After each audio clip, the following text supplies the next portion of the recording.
Blessed to be a part of your day. K. Millie in the morning, KIDO Talk Radio, reminding you coming up, Congressman Russ Fulcher and our State of the Union Watch Party. It's going to be at Dave & Buster's. Hope to see you there. 208-901-3800. 208-901-3800. Looking forward to hanging out with everybody and hearing what the president has to say. Maybe he'll declare a national emergency that night. Joining us now from avoiceformen.com, Karen Strong. Karen, good to have you back. Oh, thanks for having me back again. I can't imagine why you would entertain a degenerate like myself. Well, you have a home here with the men and stuff. Jeez. Well, degenerates and deplorables, welcome here. Let's talk a little bit about this Gillette ad that went out a couple weeks ago, where men are bad, they're bullies, they're horrific. Your thoughts? Oh, geez. You know, I have, the ad got so many things so atrociously wrong in terms of, just in terms of marketability. You have 60 examples of men doing bad things, right? And a handful, maybe 3, 4 examples of men doing the right thing. That's probably the worst thing. Some men are already doing it, right? But some are not enough, right? Some is not enough. Which implies that most men do these bad things, and very few men actually take the initiative to, intervene in those cases. And if you've watched any social experiments on, things like couples getting into violent confrontations in public and stuff like that, men step in on behalf of women a lot, right? And children. Right, and if they don't, then they're vilified for that. But if we're truly talking about an egalitarian society, well, you've come a long way, baby. You can stick up for yourself. Yeah, you would think. So it really is. It's kind of like Chivalry 2.0. It's this novel concept, might not work, never been tried, but let's give it a go. It's no different from, in my grandfather's day, a man using vulgarity in front of a woman, and he was risking getting his lights punched out by a male bystanders. It's really no different than, it's just the same crap, different pile, or different day. But what I found kind of, as a mother who raised 2 boys and helped raise 2 other boys, I found that scene at the barbecue where these boys are obviously play fighting, they are obviously engaging in rough and tumble play. The smaller kid invites the bigger kid. He's making roar noises like a bear. They're tumbling on the ground and wrestling and smiling and laughing. I watched it on slow motion. I freeze framed, right? So that's just play fighting, right? And we're supposed to break that up because that is not how we don't treat each other that way, okay? Is what the dad says. The one good dad, and in the infinite sea of dads with barbecues, the one good dad breaks it up. Well, if this feminist director of this ad had bothered looking at any of the child development literature, she would realize that type of play is associated with pro-sociality later on, the healthy development of empathy, a better understanding of people's personal boundaries, boys especially, but girls too, who engage in rough and tumble play, end up being better able to make friends. They do better in school. And they're less likely to be aggressive as young adults and adults. And what we actually see when kids are deprived of this type of play, well, when rats are deprived of this type of play, they go into 2 different categories. One is inappropriate aggression in the face of novel social situations. Chimpanzees do the exact same thing. Or they go into social withdrawal, right? So you're essentially, when you deprive kids of this type of play, what you're doing is you're creating bullies, and you're creating the targets of bullies. So kids who display inappropriate aggression and chronic aggression, and kids who also become the targets of that aggression, right? And they've done the experimental work in rats and chimpanzees. We can't, of course, perform these experiments on children, right? But all of the correlational data suggests that this is a case with kids too. And what's really, really disturbing is that depriving kids of this type of play leads to cognitive and social deficits that can be replicated in chimpanzees who have been normally socialized. Right. They can be replicated in adults by giving them brain damage. Right. So we're seriously, and who knew a feminist wouldn't actually look at the scientific literature before she dictated to parents everywhere that this type of play, which is completely benign, in less than 1% of cases does a play fight turn into a real fight. 85% of kids are perfectly adept at distinguishing between a play fight and a real fight. Fewer adults, and in particular the majority of women, who did not grow up with brothers, don't recognize. They actually think that that's genuine aggression, and they tend to put a stop to it. And so what I'm thinking is, you're literally causing the problem, or trying to cause the very problem that you say you want to solve. Karen Strong joining us, Kevin Miller in the morning, KIDO Talk Radio, voiceformen.com. How do you raise an American boy these days? Oh, well, you guilt him. You dump heaps of shame, blame, and guilt on him. You essentially hold him responsible for violence against women and for all of the sins of patriarchy's past. And you tell him to respect women, and that should do it. That should develop a healthy sense of self in your boy. And he probably won't commit suicide at some point. I don't understand what we're doing to boys. I really don't. And again, how are we even going to recognize boys? And then we have this whole issue of, well, you can pick your kid's gender or you can just put X. I don't understand it. I don't know how we get males back to being men instead of kind of like an attachment to a female these days. Oh, it's really frustrating because children actually do need some boundaries that keep them firmly affixed in reality. There are some kids who, from age 3 or 4, when they start to develop an understanding of what's a man and what's a woman, and that there's a difference there, and girls and boys are different, right? Who will develop gender dysphoria, and it will persist through their entire childhood, and in 40% of cases, it will persist through puberty, and they will still feel that way, right? But that is no reason. I mean, that's 0.3% of the population or something like that.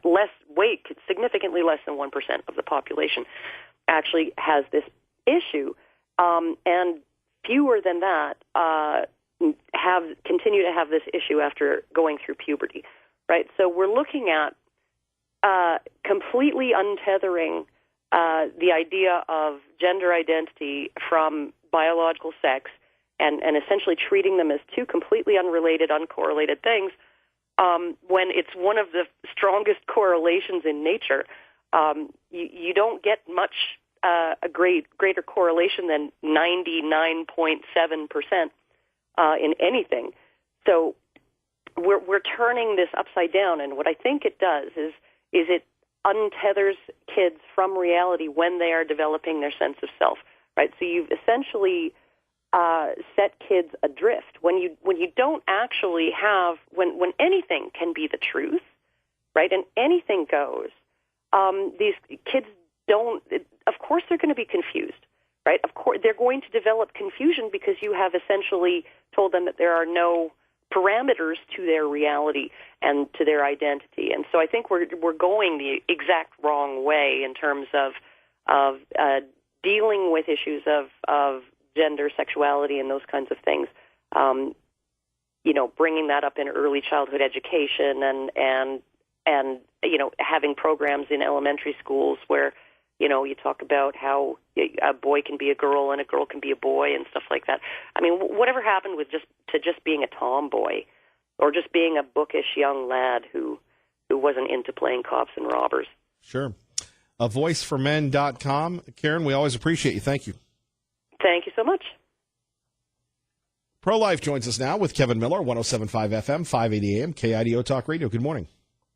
Yeah, we are in a moral and spiritual war for the survival of the world. And we have people that don't believe in God, and they are trying to bring people of faith and God. They're trying to take that out of our society. Socialism says it's okay to murder babies. There's only one communist dictator in the whole world that ever tried to stop abortion, and that was Ceausescu of Romania. All the rest of them think it's okay to kill babies. And now, presently, all of the socialists do. We don't even have any socialist that says it's not, that abortion is murder. Now, socialism also says that... No, well, we appreciate the lesson on socialism. Let's talk a little bit about, the battle currently going on. I believe there's 8 states where abortion is legal all the way up to the moment of birth. Right. And, how do we stop that? I mean, you take a look at these states, Alaska, Colorado, New Hampshire, New Jersey, New Mexico, Oregon, Vermont, New York, plus the District of Columbia. And now you have other states, as we first reported this morning, where they're saying, hey, we're going to make this happen. We're going to do this and bring it on. Well, the people have to wake up and see now. Just right now, people are starting to say that abortion is murder. We've not used those words. The pro-life movement has not used those words, but that's the truth. Abortion is murder. As soon as sperm meets egg, there's a new person on earth. Now what has to happen is that states need to rebel. If you go back to 1853 and the slavery situation, the fugitive slave laws were overturned, and the Wisconsin legislature and its governor said we're not having any of the fugitive slave laws enforced in Wisconsin.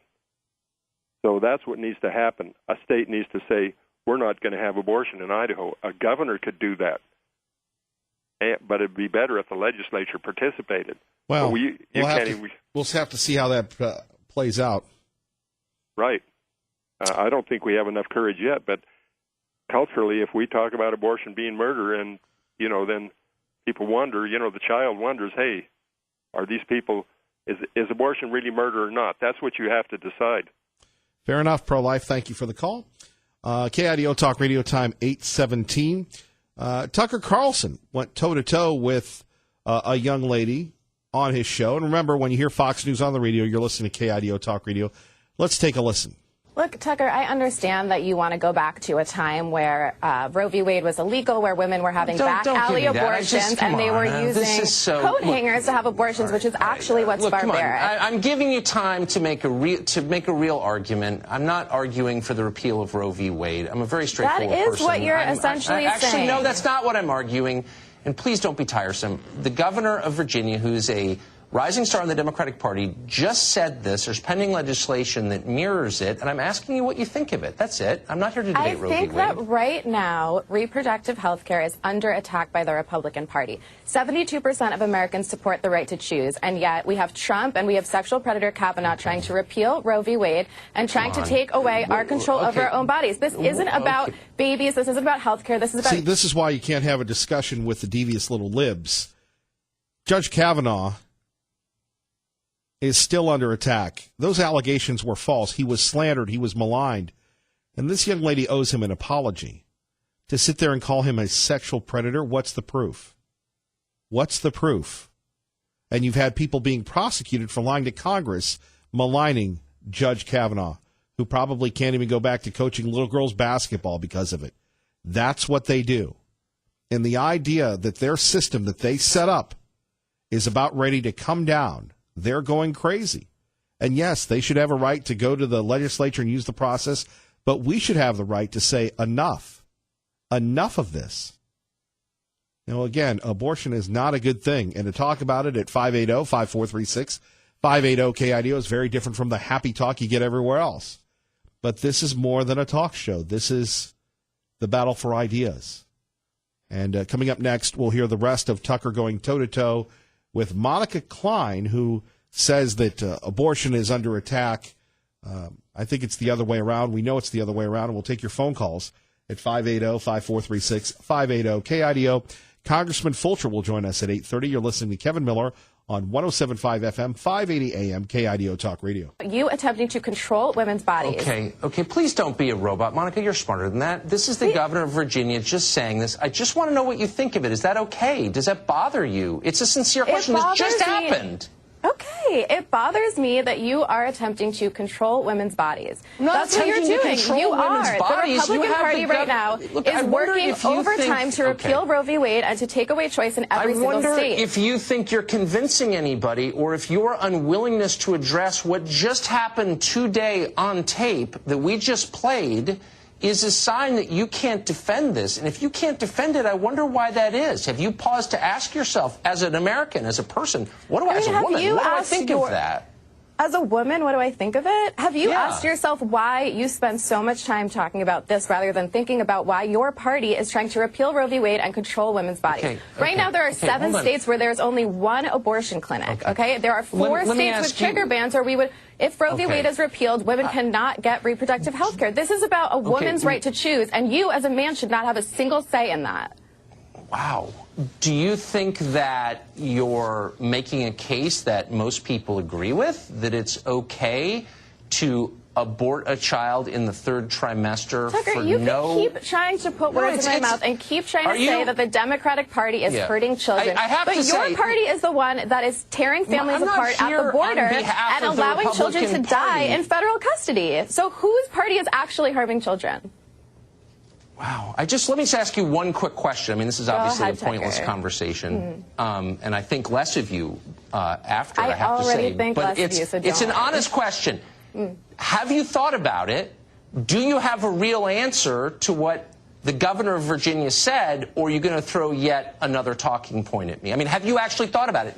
Will you answer that question at all? I have thought about it, and I am telling you that your party is attempting to change the conversation about Roe v. Wade and take control of women's bodies. I'm sorry that as a man, what you're focused on is controlling women's bodies, but we will not allow you to do that. This is a child who's been born. This is not a woman's body. This is an independent person. It just confuses me why you pretend that you have concerns over children when you're completely fine with ICE tearing families apart and children dying in federal custody. Monica, thank you. I appreciate it.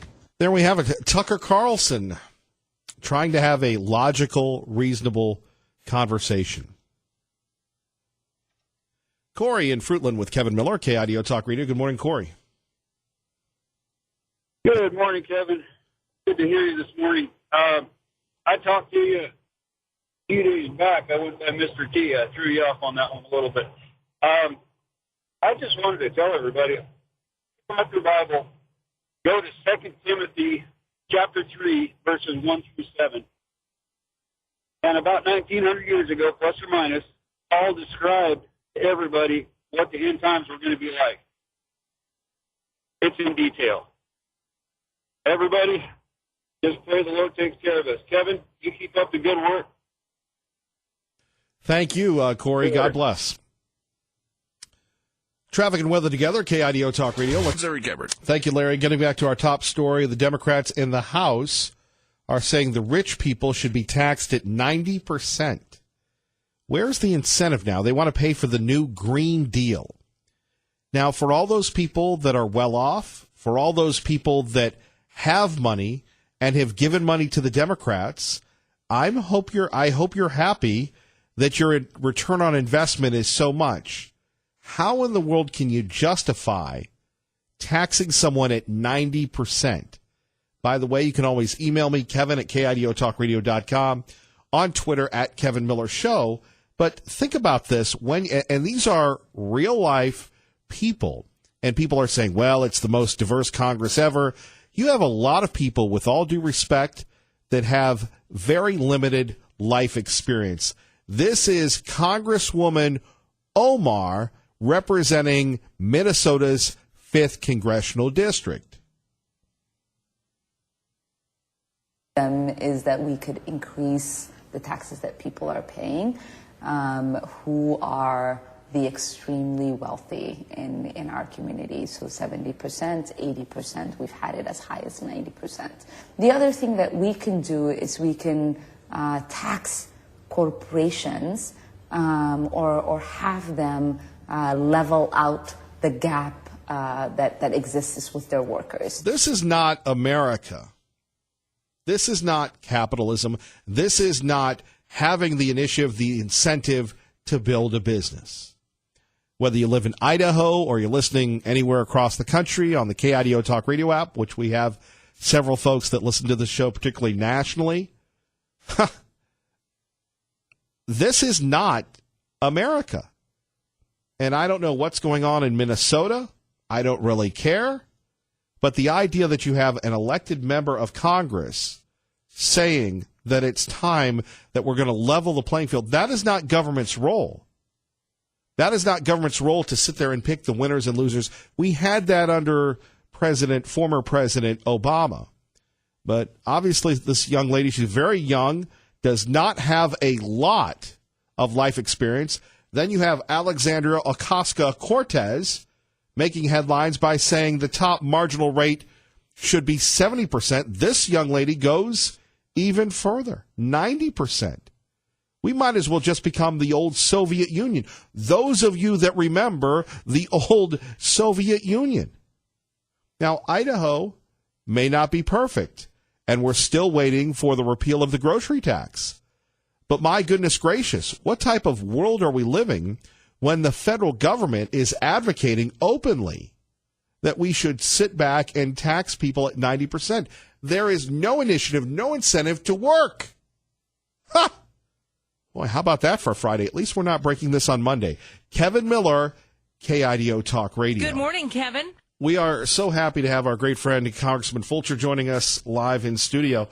Well, you're spending a lot of time in Idaho, but must be racking up the frequent flyer miles. Huh? You know what? We're not short on frequent flyer miles, but it's always good to come back home. And when I had a chance to talk with you this morning, I just wanted to do it in person, Kevin. So thanks for having me on. I appreciate it. So the government has reopened.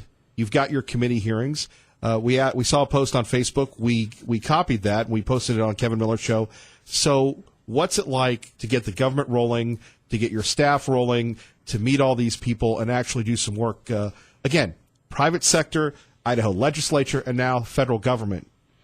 You know, we feel good about our crew. We've got excellent people, and in terms of the delegation that's representing Idaho, I feel very good about that. We communicate regularly with the delegation. Our teams communicate regularly.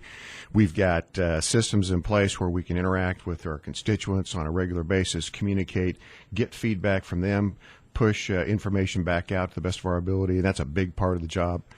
Of course, one of the most frustrating ones is exactly what we predicted, and that is trying to interact with one another, especially with members of the opposite party. And so that's going on. We're attempting to try to get some of those connections made and relationships going. Not a simple task. Sure. But again, it must be pretty wild. How does Nancy Pelosi strike you in person? I don't mean to be a fanboy here, but what? We've only really had one, I guess technically two one-on-one exchanges, and frankly, she was quite pleasant, and had done at least some degree of homework and knew just a little bit about my background, and you know, from that standpoint, I think you take the camera away and you take the microphone away, and there tends to be a different persona behind there. But when it comes to the whole situation we're in, there's no question she's a big part of that polarization. So if you had to figure this out, which you will, how do you see the 10 days, 15 days left in this thing? Your thoughts on another CR, another government shutdown, and possibly the president declaring a national emergency? Well, I've rarely been right when I've made predictions in the past, so this probably will be no exception. But the two sides, Kevin, are so incredibly dug in that I don't have a tremendous amount of optimism that there's going to be anything groundbreaking in the next few days. We're going to get a taste next Tuesday evening at the State of the Union, and I will be there for that. On the attitude, and I think people will see that nationwide, on the attitude going back and forth on one side of the chamber versus the other. But the bottom line is that I don't have a tremendous amount of optimism about it. I will say this: if the Speaker and the President were out of the room, and the bodies were left to their own devices to solve this, I think it could be solved relatively quickly. Right now, what's happening is you've got people following the herd on both sides of the aisle, and I've never been a fan of following the herd. And there is such I'll just say hatred. There's a hatred between those two personalities and what they stand for, that it is just dug in so deep. I just don't see a tremendous amount of optimism for that being solved in the next few days. I would bet right now that the president would be more likely to take executive action. We're going to take some phone calls here. We've got Tom in Nampa responding to the story of possibly a 90% marginal tax rate for the rich. Tom, you're on with Congressman Fulcher. Good morning. Good morning, Congressman. Good morning. Good morning. Got a question for you. What is the level that she wants to start taxing people at 90%? Does she ever bring that up, or is it just a nice soundbite for her? That was just a nice soundbite from the folks at Yahoo and 60 Minutes. I don't know how you really define rich. Maybe it's people that make six figures. Maybe it's the uber wealthy. But, you know, Congressman Fulcher, those folks actually are the people that employ people and get things rolling. The idea of, is Tom, and Tom, please correct me if I'm wrong, of taxing people that are making a lot of money at 90%. Yeah, and there's, I think you or one of your callers made a point in the last segment that's just simply an uneducated, unrealistic approach. I mean, it simply does not work. There's a relatively small number of people that I call economic drivers. They're innovators. They're high risk takers, and oftentimes they will make a lot of money. And that's a good thing as far as I'm concerned. When you do that, then you're either investing or you're spending in some fashion, or you're employing people. We need that. We have to have that in our economy, and the promise of being able to be rewarded for your work is something that we just can't take away from people. And if the people that are promoting that idea were to spend a little time outside the country where that's not allowed and see the results over the course of time of that type of policy, I don't think that they'd be out professing it right now. Tom, anything else? Yeah, I was just, excuse me, I would just love to see the picture of everybody, if they ever determine at what level to be taxed, from Major League Baseball, National Basketball Association, Hollywood, all the good, liberal contributors, when they get told your tax bill next year is going to be X. I think the Republican Party will get a boost in membership, the like of which has never been seen before. Indeed. Thank you very much for the call. Before we get to Congressman Fulcher, by the way, is there anything that you want to discuss? We've got a lot of folks that want to talk to you, and I know you always want to keep up with the constituents, but anything you would like to share with us before we continue on? I just think that the situation that we see playing out, where you've got opposing forces that are governing in Washington, D.C., this is the classic reminder that governing is a struggle, and it is difficult. It was designed to be difficult. Don't look for a lot of policy to get passed or for that matter repealed over the next 2 years because of the dynamic that exists there. But frankly, that's part of the design, and our role right now is to make sure that we're trying to take care of our constituents as best that we can. We can help them navigate through some of that red tape, and at the same time stand for what we believe, so that when the time comes that we can promote some positive policy or repeal some bad policy, you're in a position to do it, and you have the relationships to do it. You have the tools and the systems in place where you can actually get that done. But this is a struggle, and we're in the midst of it right now. Back to the phones, we go to John in Middleton with Congressman Fulcher on KIDO Talk Radio. Good morning, John. Hi, thank you for taking my call. Mr. Fulcher, I'd like to ask you, what is your guys' game plan to fight the mass censorship of Christian conservatives on today's modern-day public forums, public squares, fronts, and it seems like just crickets coming from our elected officials in Washington. What are you guys specifically doing to end that? You cut out there just a little bit, but I got the general gist of it. And John, for me personally, I'm talking. I'm here thanks to KIDO and Kevin Miller, able to get to a microphone and communicate what I believe and what I think most of my constituents believe. Also, standing up on top of the floor in the House chamber and doing the same. And I'm not alone. There are others that are doing exactly that. And as one of the most amazing things, if I can just tell you really quick, John, is that I've ever been part of, was in the Sanctity of Life Week, being able to stand on that stage and look across the United States Capitol Mall at literally a sea of people as far as my eyes could see, nothing but bodies, and they were all there to celebrate life. And that didn't get portrayed across the media. But those are the types of things that motivate. Those are the types of things. That's a type of activism that I think is positive. And the media channels, they do see it, and in some cases they don't report it. But stand, speak, take your position, don't back down. And it was an incredible experience on that week. Well, and you're an example to live by. You kept the faith for quite some time, going up against the Hulk Hogan of Idaho politics, and here you are now, the congressman. That was some lonely times for you and the folks that supported you. You know, things happen for a reason, and you and I have had a chance to talk about that a little bit, Kevin. And I'll be honest with you, this has not all been roses, because you put yourself in a situation and you know you're going to get attacked. You know you're going to go through some unpleasant circumstances, but you go through pleasant ones as well. It is an honor to represent people, and nobody likes living in a fishbowl. Nobody likes taking criticism, whether it's professional, personal, political.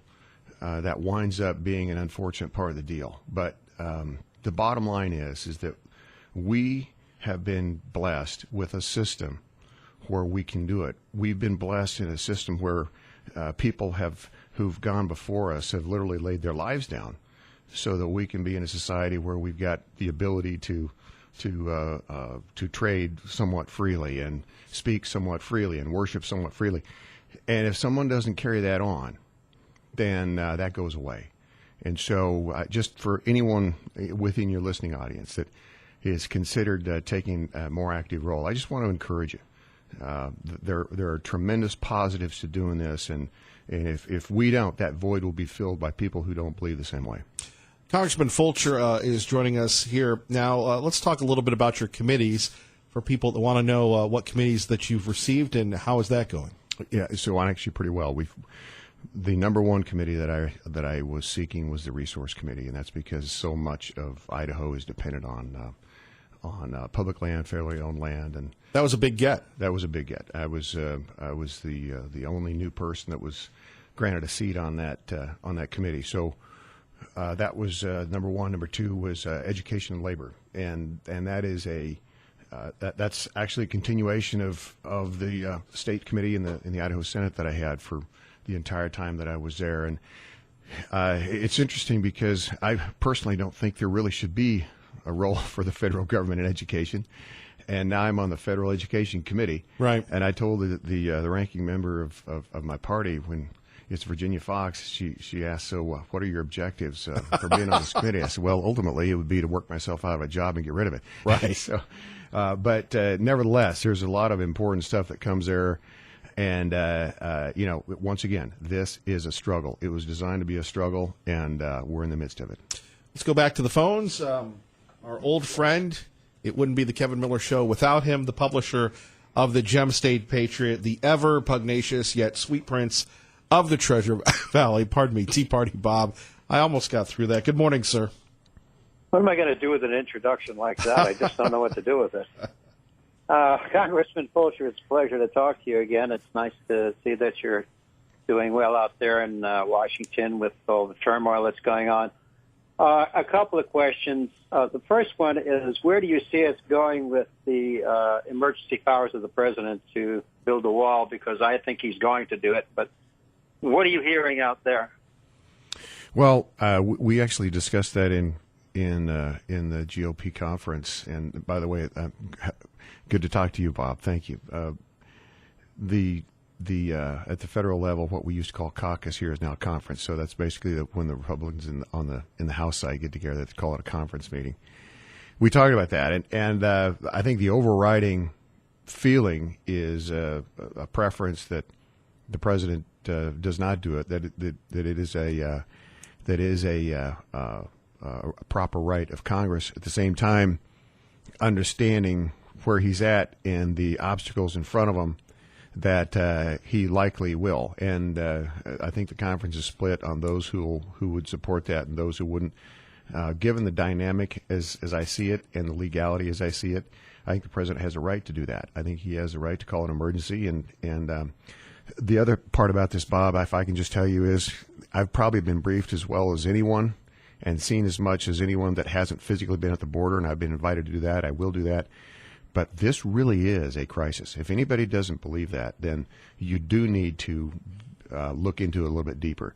The number of women, for example, that are on this journey to migrate to the southern border, a third of them are raped or abused in some fashion. There's at least three, on average, 3 girls per day that are kidnapped from that southern border and put into the sex trade. The amount of drug trafficking that has just been caught, just been seen and stopped, has increased something like 800% in the last few months. So this really is a crisis. It's humanitarian. It's safety. There's 3,700 known terrorists that have been stopped at that border, and those are just the ones we caught. So there's a security issue. There's a humanitarian issue, and personally, I think that that is an emergency, and I do think the president has grounds to do it if we can't get a resolution through Congress. Do you think this decline in moral and ethical values is going to follow through to the Republican side of Congress, as we've seen it in the states and on the Democratic side, or are these guys going to actually stand up and try to do the right thing? I think that by far and away the majority of people on the other side of the aisle, the Republican side of the aisle, are standing in opposition. There was as much shock in the U.S. House chamber on the Republican side about New York's actions as there was right here. I mean, people just simply couldn't believe it, and so I'm optimistic on that front. And most of the time, just for the record, I try to stay away from identifying R versus D, because there's not everybody on the R side believes the same way. Not everybody on the D side believes the same way. So it's to categorize that way is not always fully accurate. But generally speaking, I can tell you that the members of the conference that I'm serving with are willing to stand on that issue pretty strongly. Tea Party Bob, thank you for the call. Whoops. Let's go to Holly in Caldwell for Congressman Fulcher. Good morning, Holly. Morning. I have a couple of questions that I'd like the congressman to address. One is I'd like him to give his opinion about an Article 5 convention and if that would benefit us. And then the other one is I'd really like to know what we can do to end the NDAA and some prison reform. We have people from Bundy Ranch that are still in jail. We have Jerry DeLamus, who they threatened, so he pled guilty. We have Schaefer Cox. A lot of political prisoners in our country, and I'm just wondering what can be done for people like them and Jeff Winehouse. Okay, so the challenge here is to cover about 3 weeks' worth of dialogue in about 40 seconds. Okay. Holly, first of all, on the NDAA, there is some legislation pending that would put that back on the docket, and that really is a problem. And ever since that was passed, we've seen some negative fallout, and legislation that gets touted in the vein of the need for increased security is very frequently coupled with liberties taken away. And in my opinion, that's what's happened here.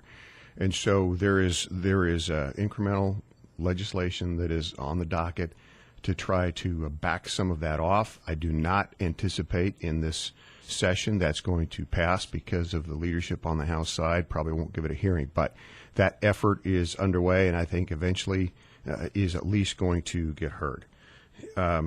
Article 5. Not all issues are created equal, and I will tell you right up front, I've personally thought about this a lot. And I can see the arguments on both sides. Personally, at this point, I've still am maintaining that that I'm not jumping into that camp, and the primary reason is that regardless of the safeguards that get put in place to opening up our Constitution for potential changes, the danger of things happening that we didn't intend for it to. The genius of the document that is, in my opinion, was put in place because of some divine intervention with some pretty special people at the time. And those people aren't here right now. And if that document got open to debate, then I'm just fearful that it could get amended in a way that none of us would really like. I agree with you. My other question is... Well, these are a lot of questions. Who are you, Tea Party Bob? No, I've got one more question. I want to know if they did pass a amendment to balance the budget, what would that do to our tax rate, do you think?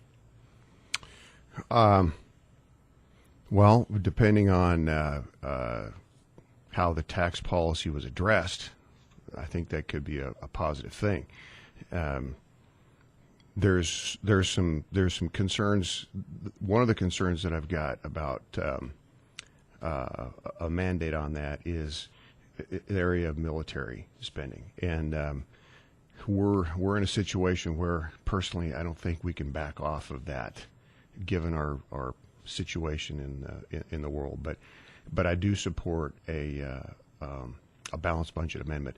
We're going to have to couple that with either a timeline or a policy change with some of the major spending components at the same time. So another one of those that really difficult to address in 30 seconds, but I think it's workable, and I think it could be done, and but it's going to take some effort.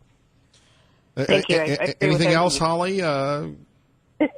Thank you, Kevin, for letting me come on and say what I got to say, and I really appreciate it, and I agree with the Congressman. All right. Thank you, Holly. Kevin Miller, KIDO Talk Radio.